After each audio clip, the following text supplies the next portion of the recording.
Drag racing fan, I hope your Memorial Day weekend and Memorial Day were all good wherever you were able to celebrate. And if you're somewhere in the other part of the world where you were not celebrating Memorial Day, hope you had a good weekend too. It's good to have each and every one of you right here on the Monday Morning Racer platform. Hello to the Competition Plus Facebook audience as well as we dive in again to the world of drag racing right here on Between the Slicks. I'm your host, Lee Kraft.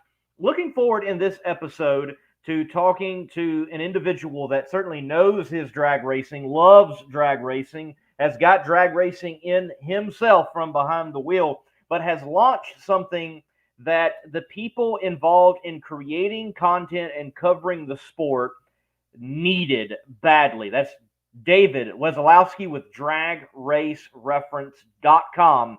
That has been launched. It is live. It is out there. They're still building it for sure, but we're going to chat with him on one, his love for the sport, his involvement in the sport, and how he has been involved in the past and where he hopes to be in the future, but also DragRaceReference.com in particular and how it can be used. I can tell you, as a content creator in the world of drag racing, early on, I noticed just how good the NASCAR YouTuber, if you will, had it compared to someone who is attempting to cover drag racing on YouTube. You can go to, I believe it's racingreference.com, and you can find just about all the records for any race imaginable throughout many different types of motorsports at racingreference.com, but you couldn't find anything on NHRA drag racing, much less anything beyond NHRA drag racing. For a long time, drag racing, the wealth of knowledge and numbers and stats and figures on it have been locked to a few. We're talking about those such as Brett Kepner, Bob Fry, and to this day, those people that are rattling off stats on an NHRA microphone, oftentimes they have got that block of stats from someone like a Bob Fry. It's not in their own personal archive or even an NHRA archive. It's from Bob himself, who has been meticulous in recording the sport along with a few others. Someone such as Dave Wesolowski, who has graciously put all that work and effort towards you and I, as fans, as content creators, as people covering the sport, as people with a general interest, to be able to go to DragRaceReference.com and have some questions answered through stats. We do cover a sport of numbers, so knowing the numbers may very well be half the battle. Before we do go to David in just a few moments, I do want to bring you up to speed of the content that is on the Monday Morning Racer YouTube channel that you can see right now. I was at the NHRA Route 66 Nationals there at Route 66 Raceway, my first time there in the Chicago area, and what a beautiful facility it is. So excited that they have been able to sign, from what I understand, a 3-year extension to going on to this piece of property and having an NHRA national event. I was there with a particular focus on Holly EFI Factory X, the newest NHRA door slammer class. Some beautiful cars in this class, some notable personalities as well, such as Alex Laughlin and as well Aaron Stanfield. And Aaron Stanfield went up against his dad in the final over there in that Rod Shop car, Greg Stanfield. You can see every round of elimination on the Monday Morning Racer YouTube channel. And then, after covering the Route 66 Nationals, I went north into Wisconsin and spoke with Greg and Leah Stelz. They compete in the Southeast Gassers Association with that hot rod down there in the lower left-hand corner, the Joker. He has a beautiful facility in Wisconsin, and you can go through the shop with me as interviewing Greg and getting his story along with his wife and see the beautiful operation that he has got. It is certainly more than a shop. It is a great story on life and living out a dream. If you want some encouragement and just to see a cool shop, I highly recommend the video that is out now on the Monday Morning Racer YouTube channel, touring Greg's Speed Shop. This is all brought to you by McKinney Corp. I was up there recently for several days and seeing the skilled tradesmen that are there in McKinney Corp doing their thing, from building funny cars to repairing A-fuel dragsters to fabricating fuel tanks of every shape and size and machining parts and pieces for people that you and I know and you and I don't know, for companies that we know and for companies that we don't know, from the small little item to the big item. They are able to do it all seemingly up there at McKinney Corp. I do want to make note on fuel tanks. You know, you look at a tank, and you can see this post on McKinney Corp on the social media feeds for the company, and you just think inside it's this hollow shell, okay, that there's nothing in it. And that is far from the case, especially when you look at a Top Fuel or a funny car tank that is run in the NHRA. Well, inside you have got baffles, and you've got flaps and trap doors, and there's piping weaving in and out of it. The fabrication on the inside is even more mesmerizing than the beautiful welds and craftsmanship on the outside, honestly. And teams are even looking for an edge performance-wise through innovation that so often you and I can't see, and sometimes that's in the area of, yes, even the fuel tank. Recently at McKinney Corp, there was one team that asked for a tank to be built with specific guts inside, if you will, that, yes, I couldn't even take photos of it. It was that different. It was innovative. It was something new that Murph and the team had to develop, engineer for this particular team for them to go out and run it in competition. So, yeah, teams are looking for a performance edge, and McKinney Corp, from time to time, is the one giving them that performance edge, even through something as mundane as you might think, or unnoticeable, or overlooked as a fuel tank. For whatever your fabrication needs are, McKinney Corp can craft that solution, and they build winners. We're going to take a break, and right after the break, we're going to get Mr. Wesolowski on and chat about his involvement in drag racing and this new DragRaceReference.com. If you own a beautiful modern muscle car like this 1320 Challenger, I'm sure you don't want it stolen. Because the Challenger and many other modern vehicles have an easily accessible neutral release strap. That was your coin holder in your central console, and beneath that there's this red cord that someone can pop, put it into neutral, and potentially easily steal your car. But at Destroyer1320.com, they have the TDS, Theft Deterrent System, which is a cover over that strap using factory mounting points so that you don't get popped by a thief. So make sure to go to Destroyer1320.com using promo code MMR for 15% off and get your Theft Deterrent System TDS and steal the thieves' hope. Dave W., Mr. Wesolowski here on Between the Slicks. Dave, have I actually had, let's see, I've had you on Between the Slicks before with, Darren once, I believe, talking Maybe. about going into some NHRA drag races. It was the finals, wasn't it? It might have been. I don't even really remember, to be honest with you. I remember been a more while. It's been a while. Power Hours, but I don't know if we've ever done the Between the Slick show. That's right. That's right. Yes, But thank you for having been on me. with I appreciate it. with the Competition Plus Power Hour, and you certainly were a tremendous help to that American Hot Rod Entertainment guy, wherever he's gone off to. No, Darren's doing some great work with John Force Racing. So good to see where he is in the sport. But you certainly have a place in the sport. And before we dive into DragRaceReference.com, and before we see how advantageous that's going to be for someone such as myself, or someone that is a fan, or for someone that's trying to create content surrounding NHRA drag racing and beyond, let's get your story of why drag racing, why you are a fan, what kind of fan you are. You go to a couple of national events at least a year, and you have been involved in it beyond a fan, behind the wheel and holding a camera, things of that nature. So, why drag racing for you in particular throughout even the, world of motorsports that can be chosen from? I guess it's one of those things where you could just say you're born into it. My father raced for a lot of years before I was born.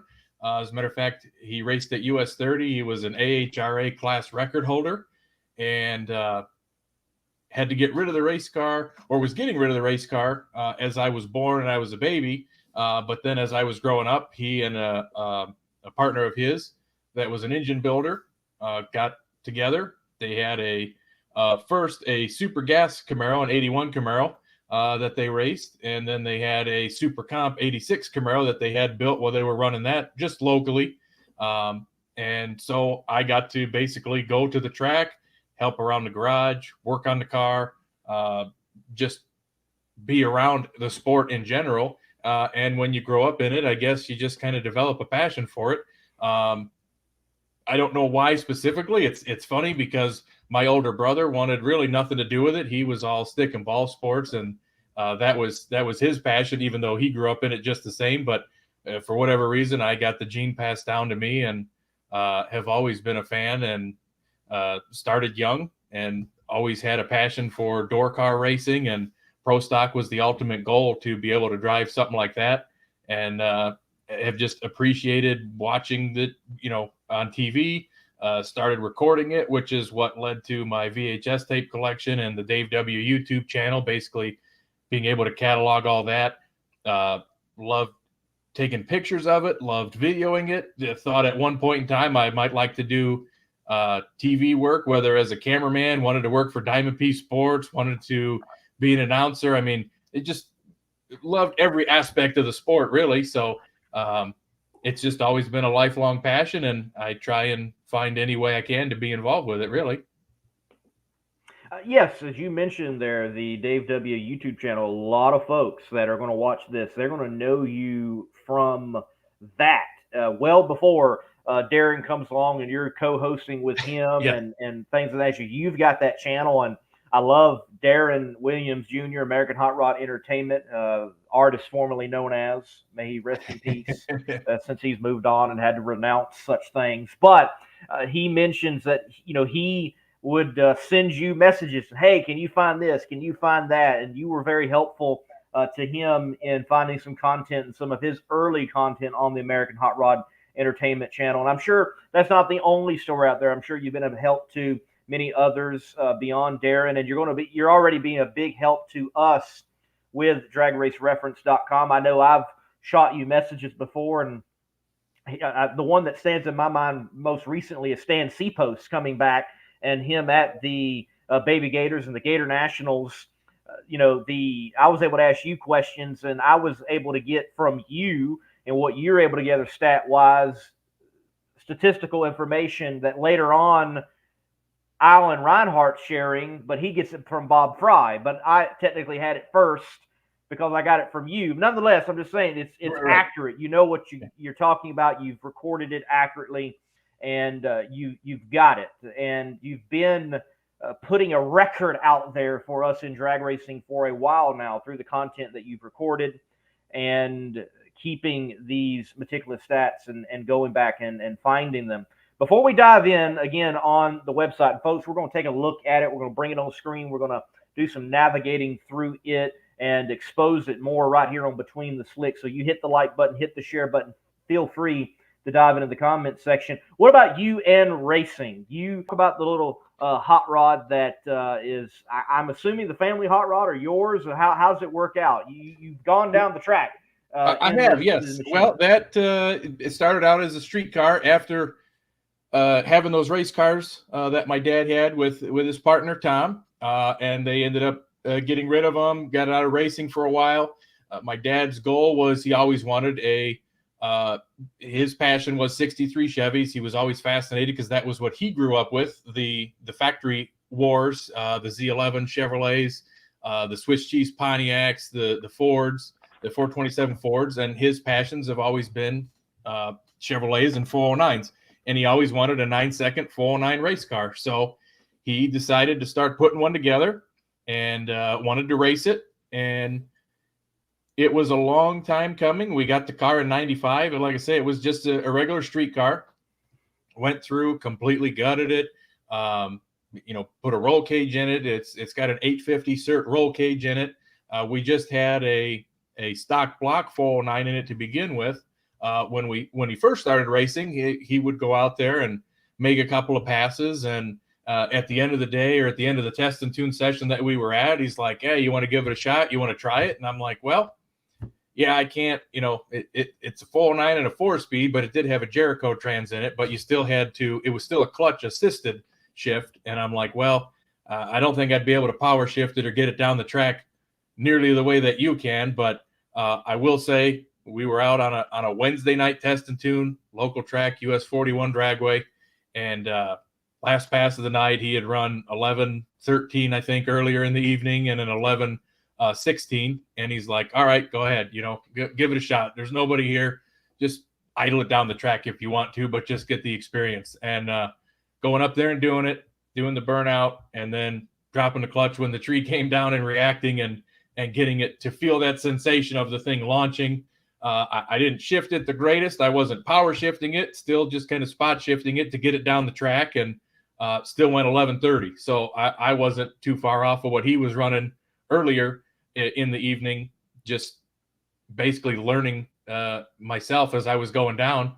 And it just kind of naturally evolved as he got older, that he was going to kind of step out of the seat, and it was going to be a family team between him, my brother, and myself. Unfortunately, my brother had to move to Nashville for his job, and he lived locally in Illinois as well. So it kind of just turned into me and my father going out. And as the car got progressively quicker, we started tinkering with things, working with things a little bit more, and eventually went to a Lamar Walden built aluminum 409 with aluminum heads, still just the short style 690 heads, not the big Z11 stuff. Lamar actually was building this engine, designing and building it as he was battling his cancer, and unfortunately passed away before it was completely finished and could see it hit the track. But his son Robbie got everything all straightened out. We went to the track with it, and the first pass with it, it kind of just annihilated the tires. We knew we needed bigger tires. We got a different set of wheels, tires, got everything out, went out to another Route 66. Route 66 was basically our home track at the time as well. And they had a lot of Friday night test and tunes. So that's where we ended up running a lot. Went out there and just grenaded the Jericho transmission. It just completely exploded first gear with the amount of horsepower that was going through it. So we knew we needed to change everything at that point. We went to a G-Force 5-speed, upgraded everything, strengthened everything, went out. It basically cost us the rest of the season. At the next start of the next year, he was like, "You know what? We're going to make the change. We're going to put you in the car. You're going to drive it." First pass off the trailer was 994, 135. He got his 9-second 409 pass, and I was pretty much hooked at that point. Driving a clutch car, a 5-speed car going down the track. It was just basically a slower version of a pro stock car. And we ran so many different classes with it. We run Nostalgia Super Stock at Great Lakes Dragway and locally here in the Midwest. I would say anything that you can really run, you can pretty much fit the car in. We've bracket raced it. We've run it at Super Chevy Show at Martin, Michigan, US 131. We raced at Route 66 at a divisional event. I'm like, let's go out. Let's run super gas with the car. Why not? You're probably going to be at a huge disadvantage. You're bringing a rock to a gunfight, but we'll give it a shot and, at least go down the track and put on a show or have fun. That's really the only class that we could fit in because it's got far too many modifications to fit in stock or super stock. And it looked very unusual in the staging lanes next to the 1,800-pound, 2,000-pound little roadsters in the class that can go 170, 180 miles an hour. But it was a lot of fun to do. Actually even won a round of racing, which was completely lucky by Randy Ship red lit. His trans brake failed, and I ended up going to round 2 and raced against John Sickish, who basically kind of let me leave and stayed right next to me the whole way down the track, because when we got to the finish line, he knew that he could just hit the gas and cross the stripe first and not have to worry about breaking out or anything. But it was still a fun time. Still got to do it. Still got to say I competed in NHRA Super Gas. Still got to say I even won a round of NHRA drag racing. And it's been a lot of fun. And it's really a thrill to drive the car and race it. We recently had sold it at the end of, or the beginning of last year. The new owners are family friends. I still got to come out and drive it at a nostalgia race last summer, and we'll probably do so again this year. And I'm looking to get it back in the family. Unfortunately, my dad can't really go out to the track anymore now. He just turned 81 earlier this year, and he's got he's still in good health. It's being at the track and the traveling and the sitting for long periods of time. As I'm sure you know, Lee, going around to these particular events, you spend a lot of time in the car traveling, and there's a lot of hurry up and wait. You're at a track for hours at end, and you make 1 or 2 passes throughout the day, and a lot of hurry up and waiting and a lot of sitting around in the pits, and it takes the toll. And I feel bad that he can't do it, but I still feel like it's something that I want to do, and will be weird and unusual to go out and do it without him, but we'll still enjoy doing it nonetheless.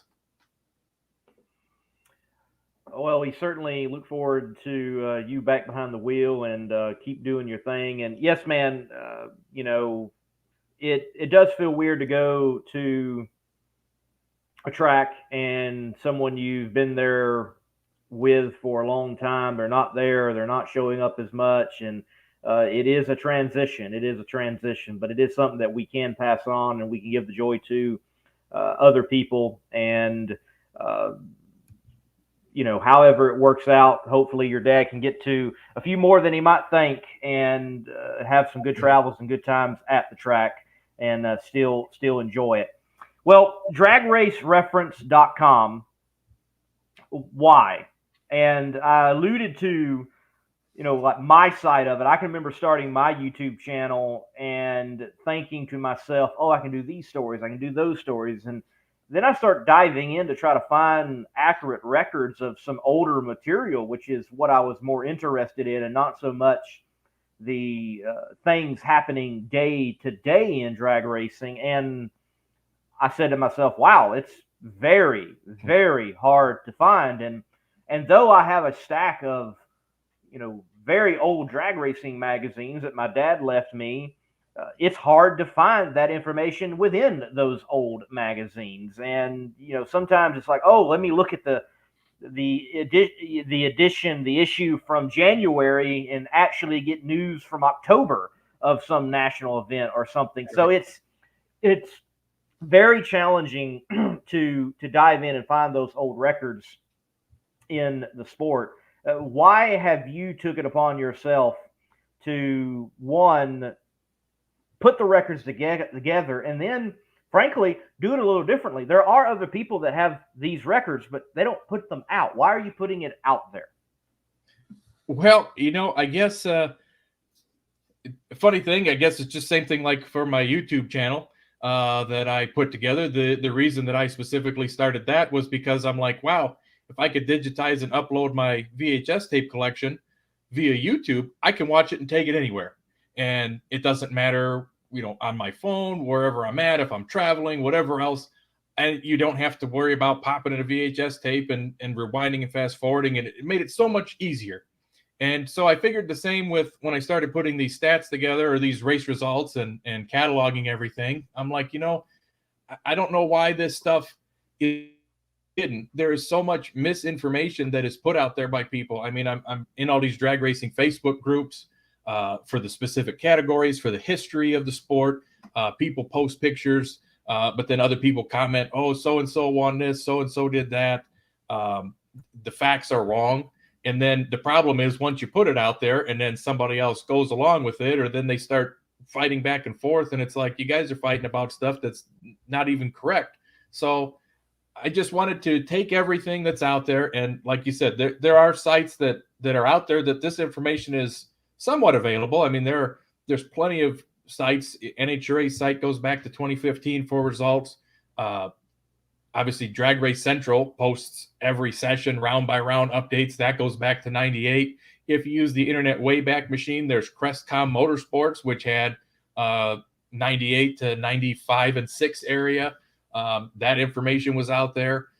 Drag List, another great site for each individual racers. They track personal bests. They track a lot of classes. They track a lot of categories. Steve Clemetti's Drag Stats site, which tracks history of national records and previous results as well. I just wanted to put it all together in one easy to maneuver through and easy to find format to where, if I'm trying to find a specific information about a certain class for a certain year, it takes me 2 or 3 clicks to get there and I'm there. I don't want to have to dig through a bunch of stuff. I don't want to have to read through a bunch of stuff. I just want to be able to go access that and be able to just bring it up and see what I can find. And that was really the reason to put it forth, and it's just in its infancy. The data that's out there currently is just mostly national event results for the pro classes and the 2 quickest sportsman classes being alcohol dragster and alcohol funny car. I have compiled but have not published yet factory stock showdown results all the way back to 2012 and now Factory X. I'm tracking those. I've got all the Hemi shootouts, the special race within a race. There's all kind of stuff that pops up that you just can't find the information, even without digging in through old media guides or the Pro Stock Challenges. You guys happen to have Greg Anderson on the show last week or the week before talking about his results there. I've got all of those cataloged and saved, and just to try and put it all together in one easy to find, easily searchable, easily sortable format to where you've got a one-stop shop and you can hopefully find whatever it is that you're looking for.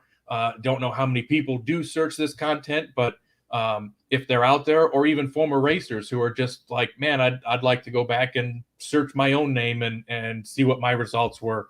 The ultimate goal would be amazing to be able to expand to all the sportsman categories and have all of the results cataloged, but that would be a massive undertaking. But we'll see how it goes. Well, again, certainly the effort is appreciated. I was looking at it the first day in which you rolled it out, and looking at it a little earlier today, and I've looked at it other times, and it's just interesting to look at some of these names, their accomplishments, the wins, the championships, and to see it and to see where they're at in the timeline of things. Like, many of us know Kenny Bernstein dominates in funny car in the mid to late 80s, and you're able to see why it's such a battle between him and Mark Oswald, because Mark Oswald, you can clearly see 84, and then 85 Bernstein starts his run.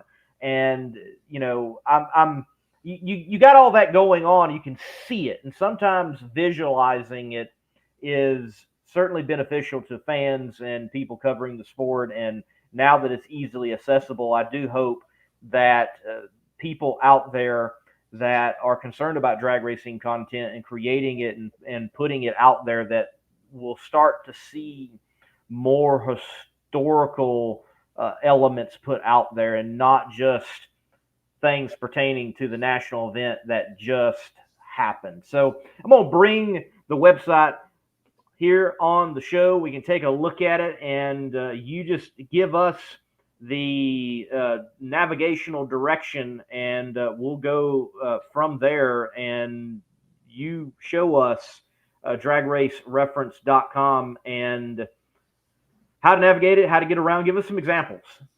Well, this is a beautiful layout. I really have to thank my friend that you may know as from Car Chicks that comes to the national events, Jeanette Desjardins. She actually runs Crank It Media and does website design and building, and she is the one who I contacted to help put this together for me. I did try to use Racing Reference as a idea or a background for what I was trying to accomplish, but it's very difficult to try and learn and figure out how to put all that stuff together. And I think she did a great job with putting this together the way that it is in the format that it is. And basically the category links are all up at the top for what is currently active. There are some that are, if you wanted to scroll down there at a individual clickable buttons. There's a search bar or the little hourglass or magnifying glass in the upper right corner that you can even click on and put in a name, and it will populate whatever posts or pages that particular name happens to be associated with. So if you're trying to find where's everything that John Force is in there, you put in John Force, you enter it. Okay, now here's every post that contains the name John Force in it, and each class all the way through. And this is where, there's, if you put in a name like John Force, you're going to be clicking for a while because he's in a lot of everything.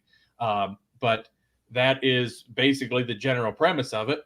When you pick a specific category, like, for example, pro stock motorcycle, it'll bring you to that particular main category page.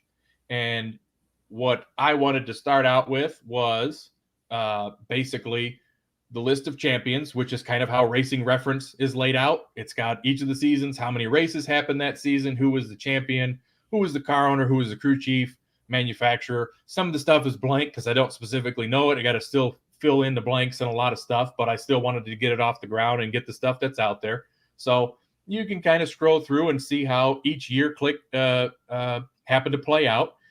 Then below that, I added a table to basically the win totals for every driver. So, and each table has a little search bar on top of the corner of the table. So if you're looking for a particular driver and you don't want to scroll through the whole table, you can go there and click on it. And that is, as you can see, updated as of Joliet, Illinois, just this couple weeks ago. Gage Herrera is 13 on the list, tied with Jerry Savoy and Craig Treble with 14 career wins.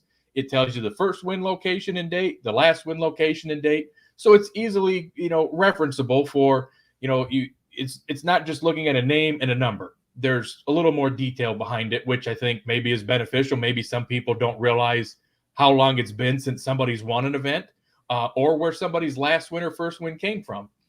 You know the names, you know the totals, but maybe you don't know that Karen Stouffer's first win was at Houston back in 2004. Maybe you don't know that Michael Phillips won as recently as Dallas in 2011, as you see on the screen. So I tried to put as much information as possible in the limited space that's there and try and be mobile friendly, because the site does work on your cell phone as well. Best in landscape mode as opposed to scrolling individually, but the information is there.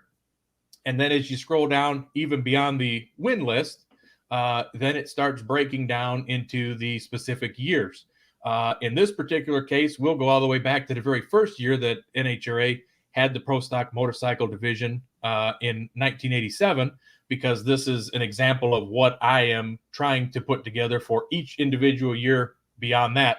Once you click on it, it'll have all of the races, their dates, what track they were at, who won, where they qualified, what they were riding, who was the number one qualifier, how many entries were in the field, what low ET was, who did it, what top speed was, who did it. And then as you scroll down beyond that, I've got each individual event cataloged separately. So there's the number one event right there, Gainesville, Florida, the Motorcraft Gator Nationals. Here's the date. And it starts out by qualifying positions. So there are all of the cars or all of the riders and bikes that qualified, where they qualified for that event. And then as you keep scrolling through there, then it starts into eliminations. Win, loss, ET, reaction time, and speed. And as I've logged these, I have changed the pre-2003 reaction times to current times. So you're not looking and going, oh, a 5-something light or a 4-something light. No, you can compare and go, oh, okay, well, how quick were these guys off the line back then compared to what they are now? You're comparing apples to apples. But as you scroll through, it basically gives you qualifying and round-by-round results for each race throughout the entire season. So you can go through and, all right, now we're at Baton Rouge. Here's event number 2. Dave Schultz, number 1 qualifier. You can go down through the list. Terry Vance. Some of these names that, unfortunately we lost Dave quite some time ago now, but to see where they were at the time, who their competition was, who their opponent was. Did they win? Did they lose? And it goes all the way through each of the events, round by round. And at the very bottom of the screen, I finally added basically the point standings for the year from what information was available. So if you earned points in Pro Stock Motorcycle in 1987, there was your final standings. This is everybody, their final position, and how many points they earned through the season. And that is my goal. Is I have the majority of the information. Some of it I'm still compiling. Even as we speak, I'm still adding stuff. And my goal is to be able to go to any category, any year, and click on the results and be able to see a race by race breakdown of all the drivers, all the events, all the rounds, and basically the best reference source that would be available. Well, I like it, man. Again, just having the information that we just went over helps to be able to tell the story from what was to what's happening at the track. It is helpful to know who won the last event. It's helpful to know when their last event was. It's helpful to know the first place in which they won. Those are all angles when you're trying to tell the story that, well, you're not able to find them that easily until something like this. It's out there, and you can see it. And if someone's doing well in points, you can go back to another year and see where they finish. You can start just matching and pairing and juxtaposing to create and craft storylines. So for someone such as myself, it's definitely a useful tool. It is a great aid.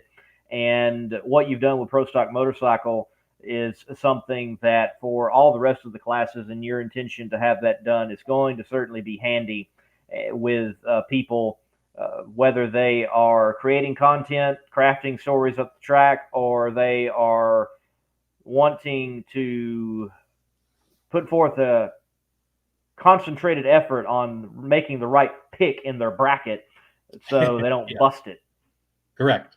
Or be able to reference and go, what were the results from this particular event last year or 2 years ago or 3 years ago? It's meant, I keep racking my brain over how can I do this and how can I do that and how can I lay this out? And I have to just tell myself, you know what, this is just a reference only site. Put the information out there and let somebody else do with it what they will. Let somebody else sort through it and pick out and find what it is they're looking for.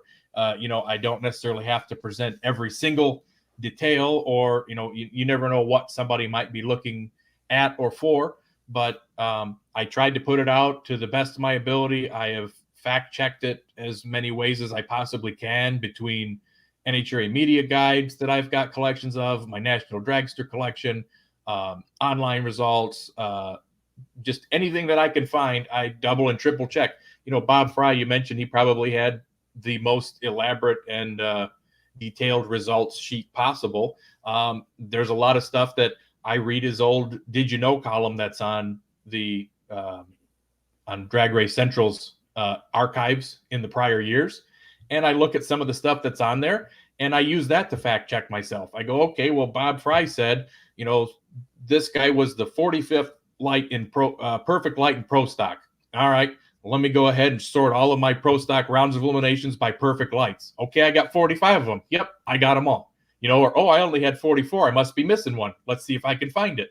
So a lot of that stuff is I try and use what people who have been doing it a lot longer than I have, and the information that's available that's out there, just to make sure that I'm putting forth the same correct information. And there's a lot of stuff that I've been surprised to find that there's misinformation that's out there. There's things that I've checked even in the as recent as the 2024 NHRA media guide that have incorrect statistics in it under certain drivers, which is surprising to me, but obviously stuff just gets carried over from year to year to year. They never go back and correct it.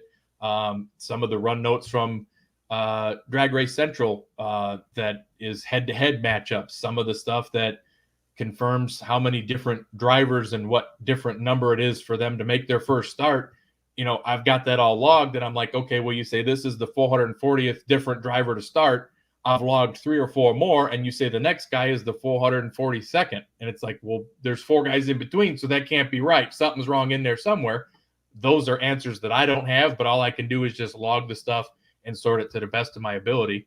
And, you know, whether it's useful to somebody or not, I don't know. But I hope that it is. And I hope that people enjoy and appreciate digging through the stuff and, you know, maybe finding out details of things that they didn't really know. The problem is with some of the stuff, it's just facts and figures, and you don't really know the story behind it. I almost would like to find out a way to start putting paragraphs of different rules that were in play for different seasons.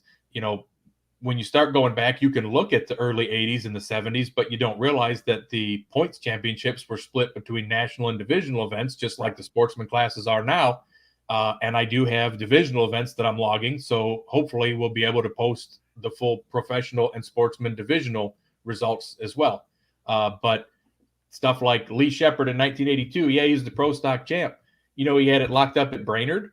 I mean, he was done early in the year. He was the champ. Then you go back to 1980, that epic battle he and Bob Glidden had back and forth.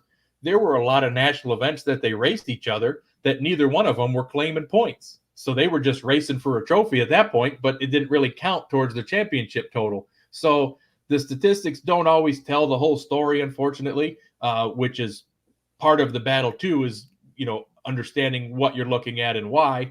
But that's really why I wanted to kind of put this stuff out there. And at least it's something that is, just like the name says, referenceable. You can go back to any particular year and time, driver, track, and see what's out there. So that was really the main goal, and being as inclusive as possible. And you know, I had some spreadsheets that were started on the alcohol categories, but honestly, it was your question about Stan Cepos that really pushed me to go, you know, I should have been able to answer that question faster. I'm going to start logging that stuff too. So thanks to you, the alcohol categories got added to the site with all of their win lists, and I'm compiling their round by round results. And you know, the qualifying sheets are the biggest thing that I'm trying to put together the most, because then you can catalog and track how many events a certain driver went to, because that's the hardest thing to find, especially on the pro stock side of things. There was a lot of DNQs. Right. A lot of the early stuff is even harder to find because, and these are things I've learned as I've gone through this, what you read in National Dragster isn't the whole story. They didn't necessarily put all the non-qualifiers in. They didn't start doing that until about 1986 when Phil Burgess took over as the editor. So there may be 40 or 50 cars that showed up and 25 of them got named. Well, who's the rest of them? And if you go further back, I've learned from Brett Kepner and some of his posts on Facebook that there are names that are lost to history because NHRA didn't even keep those records. But Brett is the kind of guy who he and some of his friends were actually out at the track handwriting each and every pass and logging it, and he's got notebooks after notebooks. So yes, he will still forever be the full statistician because he's got records and notes that even the sanctioning bodies don't have. But you know, I try to present everything that I've been able to find and what I can put out there for people to be able to see and sort through, and maybe it's, you know, like I say, hopefully it's interesting to people, and then you don't have to. You can look at this and go, oh, okay, look at that. Antron Brown, yes, he won his 75th overall, but he's one away from 60 in top fuel only, and he's only, you know, 3 away from being second all time in top fuel. The second all-time driver in top fuel, the winningest driver in top fuel could be Antron Brown here shortly, which is, you know, a huge milestone, I think, because we're seeing records that are happening at these events, especially by having John Force win this year, by having Greg Anderson put a couple of wins together, Tony Schumacher getting close to a win. There are guys that are moving the needle, that are moving the bar, and then there are other guys like Gage Herrera who, you know, being 61-8 in his career, who has started a career that has competed in 30 national events, that has got that win-loss record. I don't think you'll ever find that. So there's history being made. You just sometimes don't realize that you're seeing it because you don't really know the details behind it. Right. And again, it being visualized, you can see, you know, there Antron Brown catching up, obviously, soon with Larry Dixon. And Antron, I fully expect he's going to be out there for a while, and he's a championship contender. He could get up there and surpass Tony possibly. But Tony could keep adding to that total as well. And then when you start seeing a list like this, I think two things. For one, so as a content creator, I could easily now do the top 10 winningest top fuel drivers. This has made it easy. Where in the past it would have been so much more homework to pile this all together. I also think if Corey Mack ever gets back behind the wheel of a top fuel dragster, which he very well could, and he has, I now know his win totals. I know his last win location, and I know his first win location. That's easy. I can see it now. But there's other things that stand out to me in this list. As I was scrolling earlier, I look and it's like, wow, Brittany Force does not have that many wins No, for as well as long as she's been out there, and she is John Force Racing. It's less than you would think. it is. And the funny thing about Brittany is she's that far down on the win list, which the other lists that I have not posted yet, I'm trying to find a way to see if I can integrate them in. I'm trying to not put too much out there at once or try and cloud the page, but she is right near the top of the list, like top 3 all time in number 1 qualifiers, low ETs, and top speeds. And she's working her way to the top. Winning, not so much, but she's still got the championships to go with it. She's on that list twice. And, it's amazing what she's been able to accomplish without being as high on the win list as you expect or think for what she's accomplished and how quick she has run, and how many number 1 qualifiers that she had in a row. I believe she tied Gary Beck and just missed out on setting the record of 8 in a row at being number 1 at national events. Definitely has the record for the amount of top speed of the meets in a row, which as you go through, and if you go through the different categories, you click through Pro Stock, I believe it was 1999. You go to that particular year, Warren Johnson was top speed of the meet every national event. You go back to 1987, Bob Glidden, number 1 qualifier, every national event.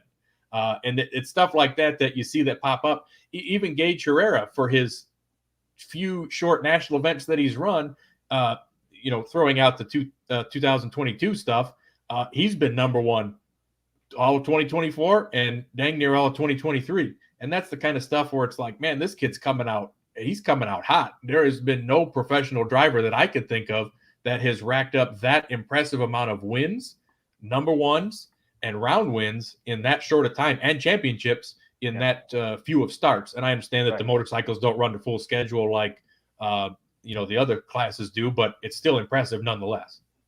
Oh, again, it being visualized, I can see something here that I really hadn't noticed until being able to see it, and it listed out, referenced in this way. The top 5 are all active drivers on this list except for the 1 and 2nd. Correct. And that would Larry couldn't get back in a car either, just like Corey. Right. So that speaks to me that just how good do we got it competitively right now? We got some of the best ever to do it out there in top fuel. Yeah, well, and if you look, like you say, just in the top 5, last win dates, 2022, 2024, 2023, 2024. So, yeah, we're seeing these guys move up the ranks very quickly.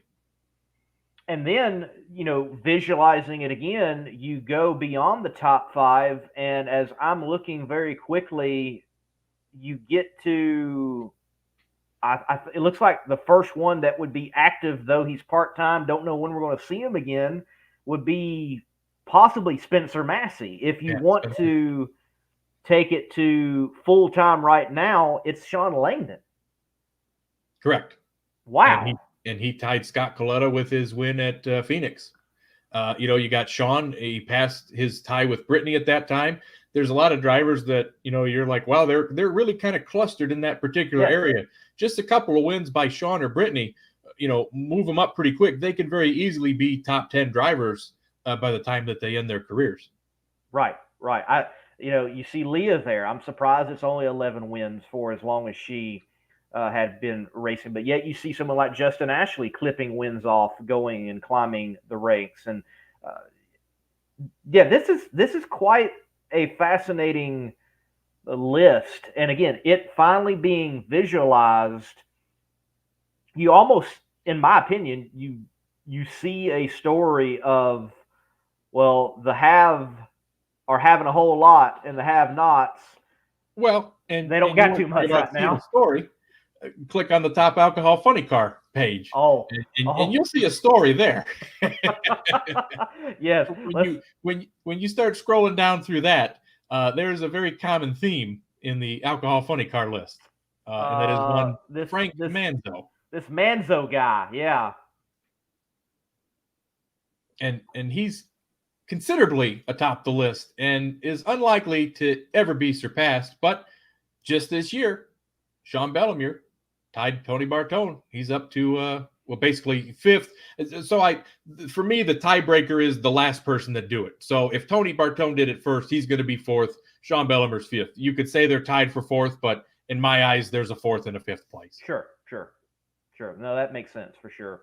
Doug And Gordon retiring seventh on the all-time list. yes, yeah. You can, you Frank and Pat are just heavily dominating this list. Frank so much so. Bob Newberry, which by the way, Bob's been back at the track here lately, hanging out around the alcohol pits from time to time. That's been Oh, really? That's yeah, good. he has. It's been cool to see. And but yeah, the first active one, Sean Bellemere, arguably one of the greatest ever to do it. I mean, by his peers, by so many, like he is that driver dude. And Doug Gordon, three-time world champion, seventh on the list. And look, there is a lot of room for someone right now to break out and become that racer within Top Alcohol Funny Car. Oh, for sure.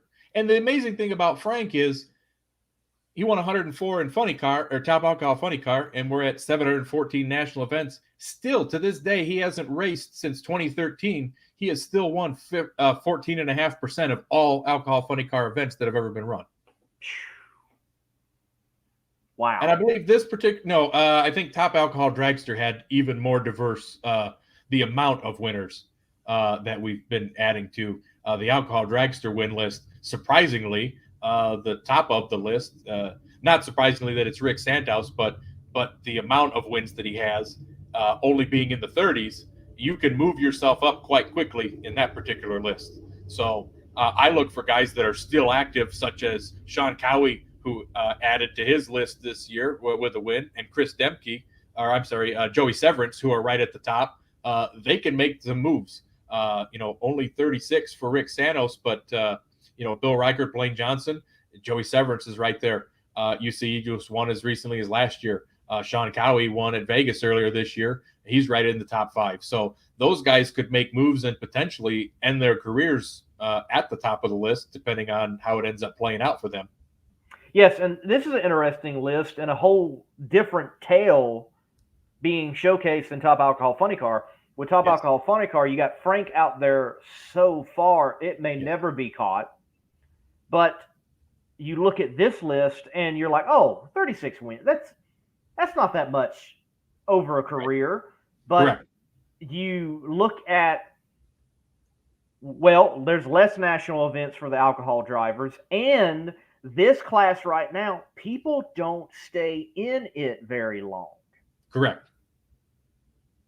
Oh, And the amazing thing is, as you scroll through this win list, you only need to pick up a couple and you can get pretty high on the list. I think where there was been 162 or so different drivers to have won.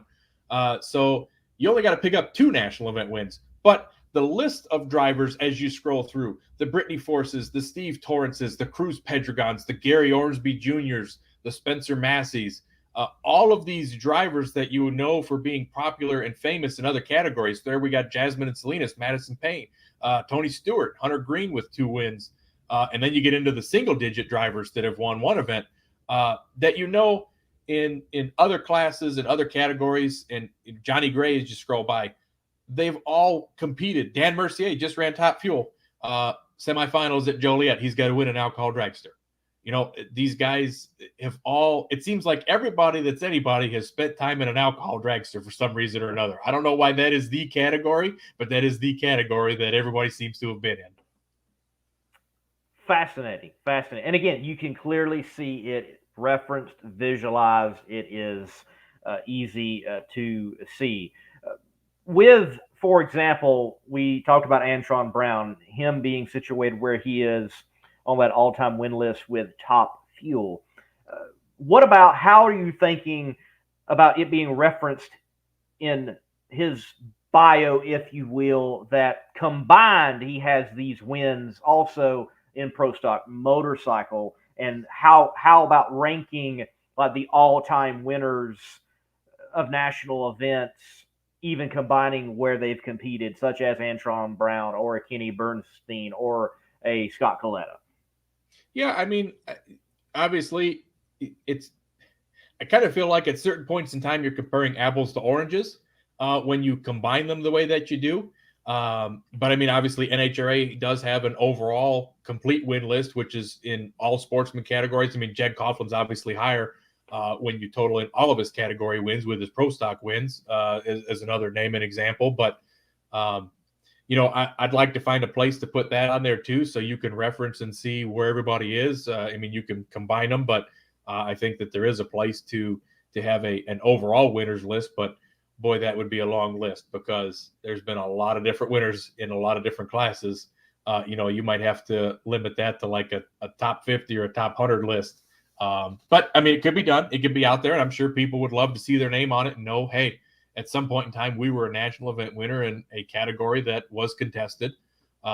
It's just a matter of trying to figure out. I'm still trying to figure out the best layout for the site because I still want to add in sub pages because I have all the professional series results in IHRA, Alcohol Funny Car, Nitro Funny Car, Top Fuel Pro Mod, Mountain Motor Pro Stock.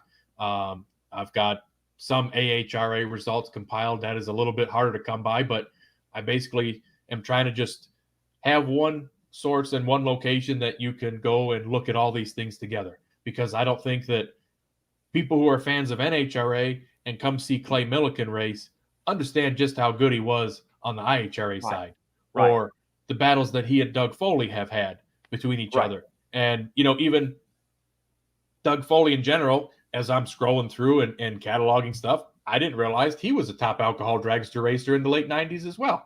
I mean, he's another one that's been in a lot of different categories. So there's a lot of names that pop up that kind of surprise me. Some drivers that have done doubles.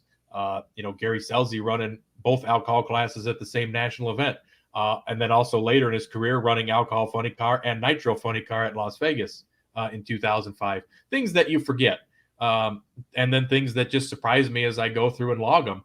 And it's very interesting to see. And like you say, once you have the stuff to be able to build it the way that you want to build it, which was kind of my thought in general, and I understand that I have sub sheets in my spreadsheets that I'm trying to compile, who's run the most national events in top alcohol dragster. When did this driver run their first or their last race? Because there's a lot of drivers you're like, oh man, I remember that name. Right. Everybody talks about Dean Scusa. That one always pops up. That's a fan favorite, Dean Scusa. When's the last time Dean Scusa was behind the wheel of a car? I don't know. Do you know? No. But if it's logged in there and you can reference him by name, you could search and find, okay, here's the last page that he's on. Okay, that's the last time he entered, and that's the last time he qualified. And those are the types of things that I feel like I want to put out there because they're questions that I have just the same. And I feel like maybe other people might want to know those answers. So trying to give them a place to find them. Well, thank you for what you have put the effort towards and that it is out there.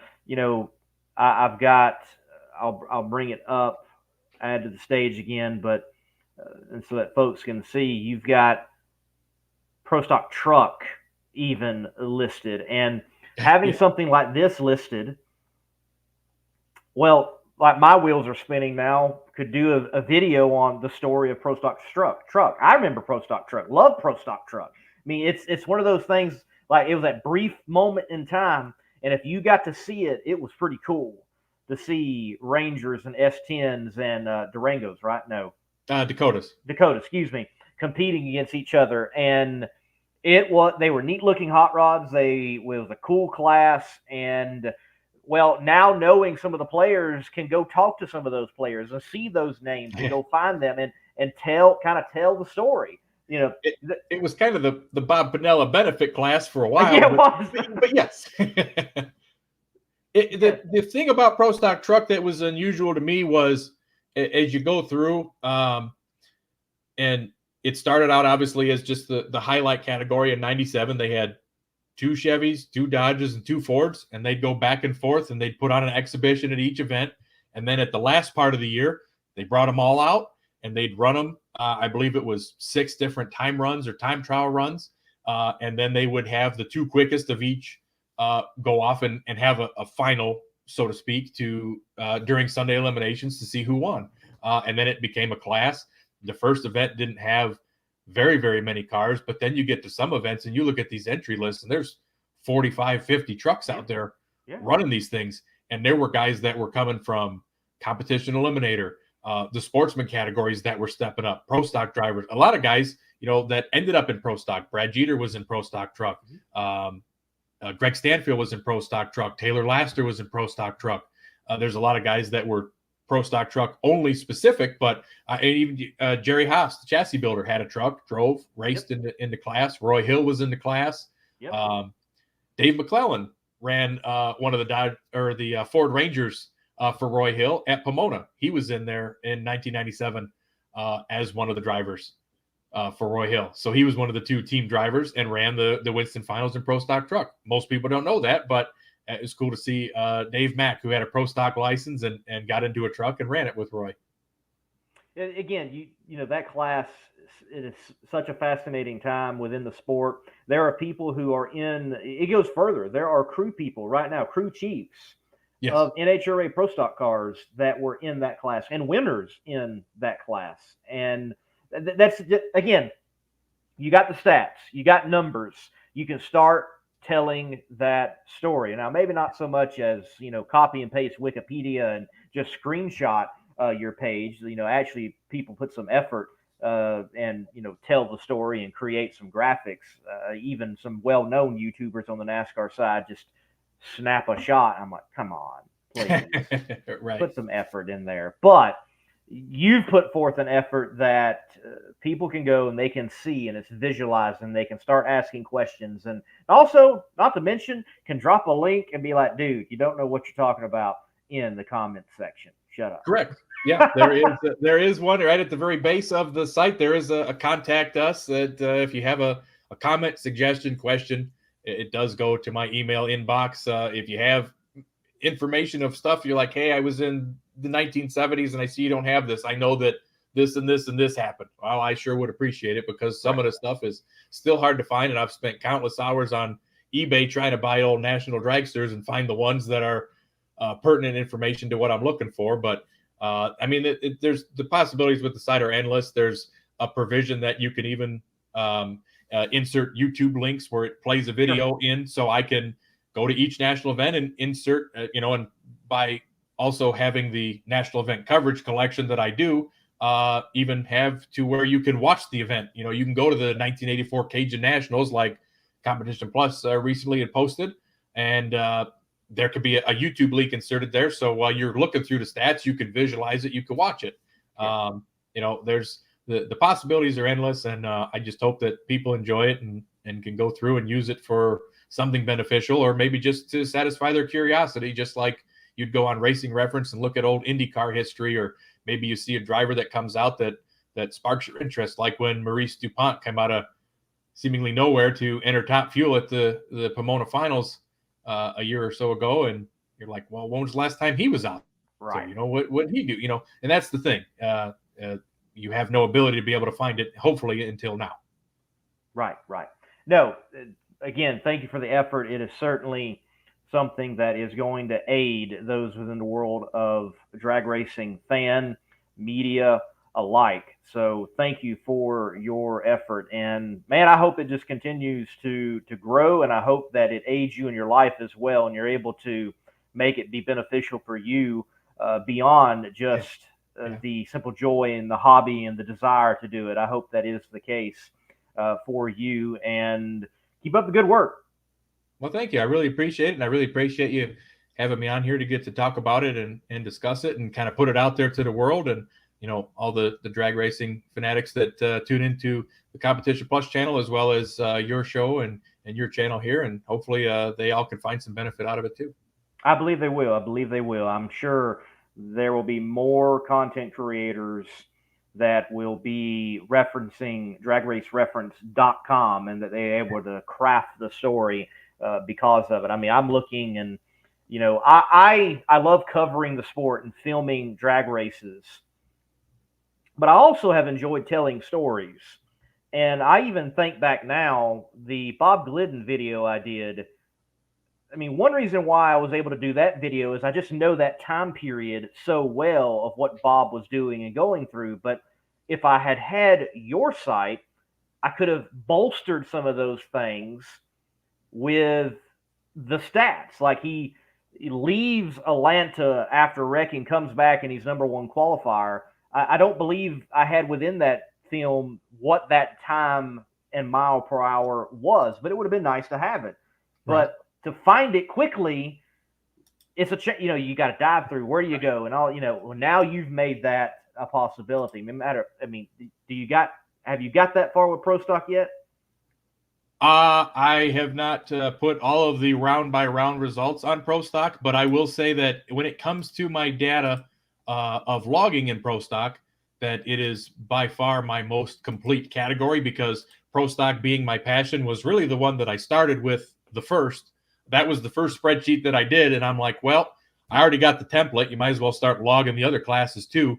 But the Pro Stock category being my favorite and being the one that I wanted to start with, that is by far my most complete and comprehensive category as far as statistics and results that I've been logging. So yep. I would say that if anything is going to come up first, it's going to be there. And I mean, I can tell you that out of, let me see if I can select this really quick and see, 10,286 individual runs made in Pro Stock eliminations from 1970 to present. I am only missing 212 of them. So wow. Less than 1/10 of wow. every Pro Stock pass in eliminations from 1970 to 2024 should be cataloged and available. You can go through. Now, there's certain things to consider. Reaction times didn't really start getting logged and reported till 1981, so some of the stuff you can't really see on the older stuff that you're trying to reference drivers. I mean, you can do win losses and whatnot, but I think it's a lot of fun to look back and see, especially converting the older reaction times till now. Top Fuel, for example, in the early 1990s with the little front wheels, Kenny Bernstein had more 4.0 and 14 lights in a Top Fuel dragster, I think, than Erica did in a Pro Stock car. And it's because of them little tires. I mean, everybody was cutting O's and teens. Right, Gary Orbie, or 007, and they were 4.0s back then. But it's hard to train my brain to look at it. Gary Orbie cutting a 002 light, and it's like, wait, no, that's a 402. But I'm trying to convert them so you can compare apples to apples when you are trying to figure that stuff out. Because somebody had even posed a question on Facebook. They're like, well, what's Justin Ashley's cutting all these great lights? How does he compare to some of the greats? How does he compare to this? Sure.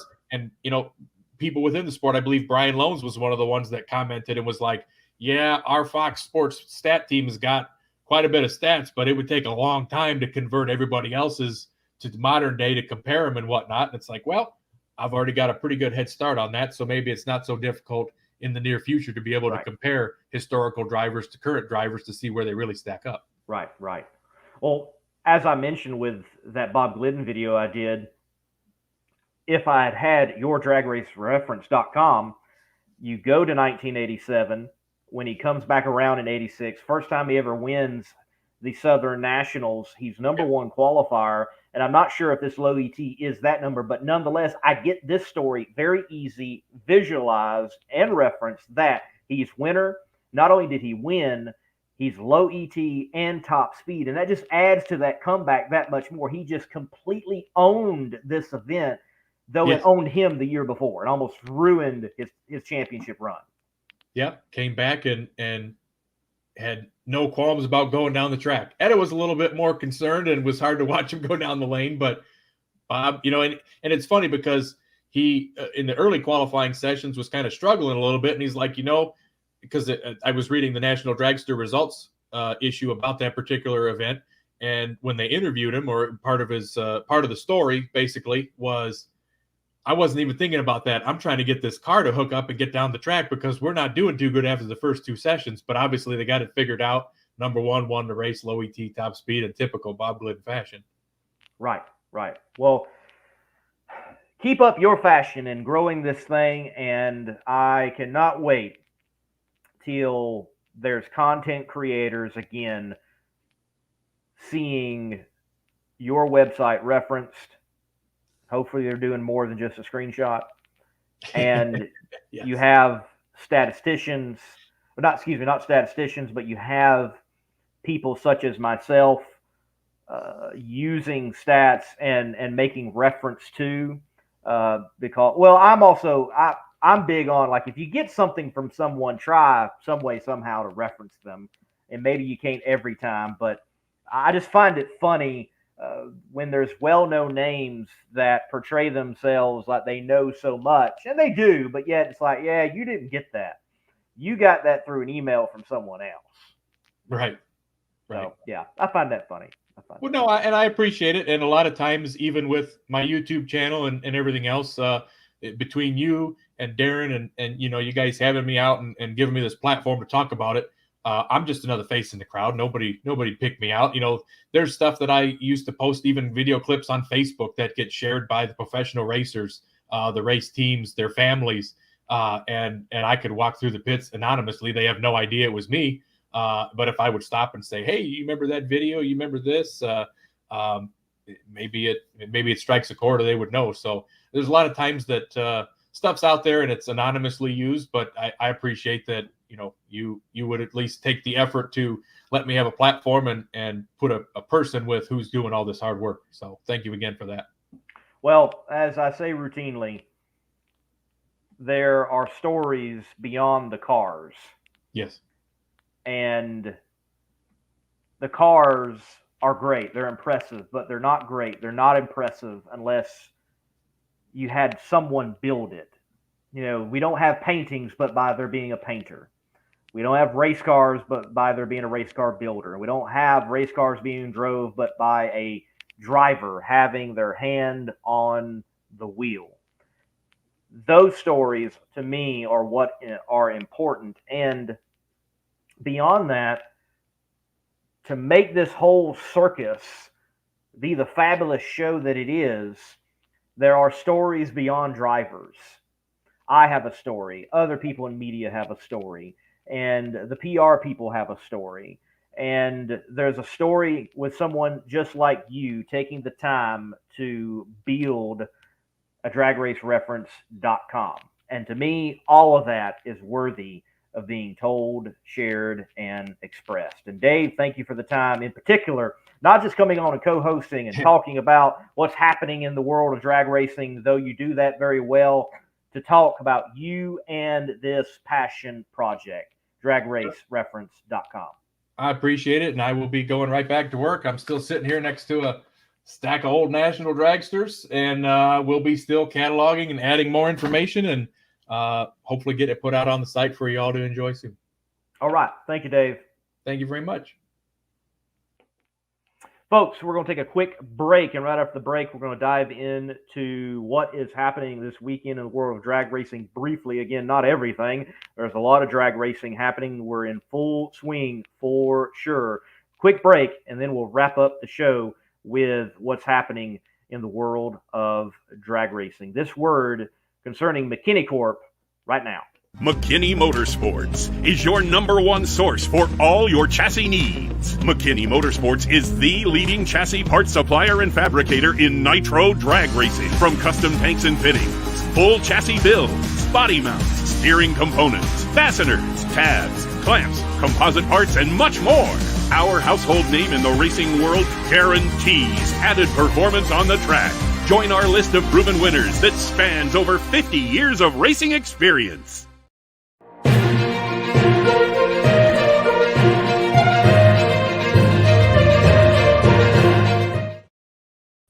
All right, very quickly, Let's give you a rundown. PDRA, they were having essentially what is their Memorial Day weekend classic, if you will, the American Door Slammer Challenge. They hold that at Summit Motorsports Park there in Norwalk, Ohio. Jim Halsey comes away with the win in Pro Nitrous. Todd Tutterow, King Tut, he gets the win in Pro Boost in this beautiful Camaro. Granted, I'm tired of seeing Camaros in pro stock, but this is a good-looking Camaro.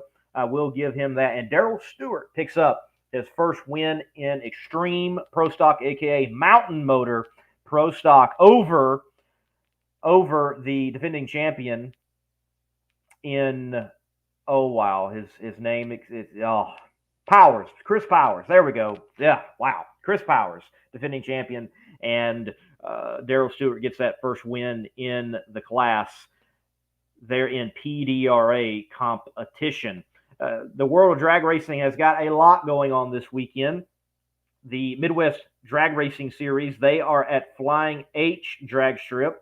That drag strip just has big show after big show after big show roll through.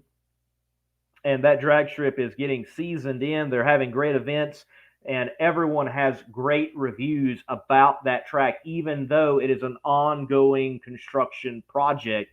They haven't got it all completely done, and they haven't put the final polishing touches on it, and you already hear people saying great things. So if you are, this track is east of Kansas City in Missouri. If you're in that area, that neck of the woods, you can see yourself some great drag racing action with door slammers and top alcohol funny car at Flying H Drag Strip, the Midwest Drag Racing Series in the house.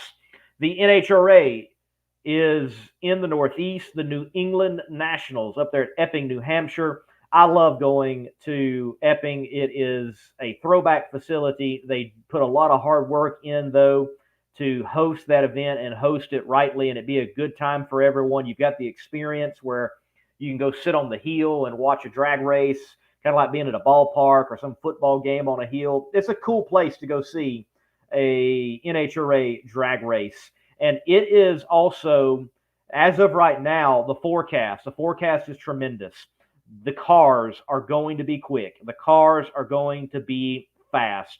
There is certainly the potential for there to be new records established over the old ones at this event. Can we see possibly that Mustang of Bob Tasca do over 340 miles per hour in NHRA trim and track? Could it be someone else? Could we see the second 300 mile per hour to the eighth? Could we see the first over 340 mile per hour run in Top Fuel? What can the other classes do in what is predicted to be tremendous horsepower, record-setting weather at the New England Nationals? Looking forward to it. I will not be there, though. I will be at Knoxville Dragway for the Molly Motorsports Nationals. That is where the Southeast Gasser Association, they will be competing on Old Rocky Top. The track's just north of Knoxville, Tennessee. But you can see their schedule right here. The next 3 races that they have this weekend: Knoxville Dragway for their event there in Knoxville, Tennessee. Then the Dixie Nationals going to Union County Dragway. First time that they'll go to Union County Dragway as a points-earning event. They have been to this fine drag strip in South Carolina for exhibition. And then they go to London Dragway. If you've never been to London Dragway in London, Kentucky, I highly recommend it. This is a gem of a drag strip. You have to go through a state park, and it's like in the state park to get to this place. It is in a great setting, not far off the interstate. I think it's Interstate 64, if I remember correctly. London, Kentucky is a big enough place. There's amenities that you can enjoy and you can be nearby. I highly recommend you checking out the drag racing there at London Dragway in London, Kentucky for the Summer Nationals presented by One Way Technology. So that's where I will be this weekend.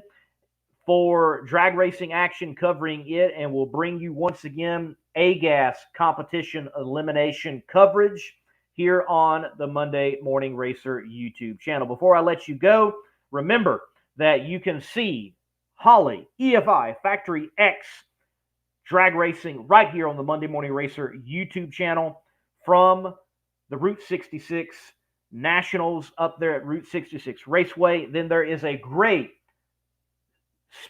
Greg Speed Shop's shop tour on the Monday Morning Racer YouTube channel. Greg and Leah Stelz, they are competitors in the Southeast Gassers Association in the A-Gas category with that Pontiac of his, the Joker, out there in A-Gas. His story and his shop is certainly tremendous. You are going to want to see that. If you love hot rods, if you love shops, if you love drag racing, just car culture, you're going to enjoy this shop tour. So go check it out. Folks, thank you for tuning in for this 169th episode of Between the Slicks. I'm going to check on my signal at Knoxville Dragway when I get in. The plan is Friday, tomorrow. And if I've got signal, we're going to go live again Between the Slicks for the 170th episode. But we're going to get test and tune action as well as pit action. Just take you through and give you some Sega live on the Monday Morning Racer platform. Thank you all for watching. Hit the like button, hit the share button. And until next time, God bless and keep the pedal to the metal.